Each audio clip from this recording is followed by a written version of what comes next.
சுட்ட கனி வேண்டுமா சுடாத நற்கனி வேண்டுமா என்று நற்பொருளை அருள்தமிழால் எமக்கு சுட்டிக் காட்டிய தமிழ் திருக்கடவுள் ஆறுமுகன் அவன் சஷ்டிப் பெருவிழா சுவடு மாறா நிலைதனில் அச்சபையின் ஆதிகாலை பொழுதென்னும் ஆசிகளை ஆசான் சிவமகா வாழை சித்தனுக்கு அவ்வை வழங்கி மகிழ்கின்றோம். உயர் சபையின் உன்னத காலை நிலையது துவங்கும் நற்காலையாய், அது நல் தவங்கள் ஏற்று நிற்கும் ஆதிகாலையாய், அவரவர் பிரம்ம நாளிகைதனில் அமர்ந்தோங்கிய ஏற்று நிகழ்த்திய அற்புத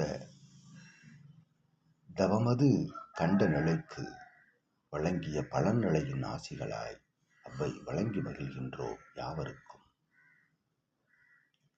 உயர் சபை உன்னத நிலை நோக்கிய நற்பயணம் கொள்கின்ற இவ்வேளைதனில் அச்சபையோடு பொன்னம்பல வாசனவன் சீடனாக அமர்ந்திருக்கும் அகத்தியன் காட்டும் பாதையை தவறாது செல்லும் சிவமகா வாழை சித்தனை அவன் அடிவிரலாது செல்கின்ற அப்பயணம் உயர்ந்தோங்கி நிற்கும் நல் வெற்றி காணும் தர்ம நிலை கொண்டு என்று அவ்வை நல்லாசிகள் வழங்கி மகிழ்கின்றோம்.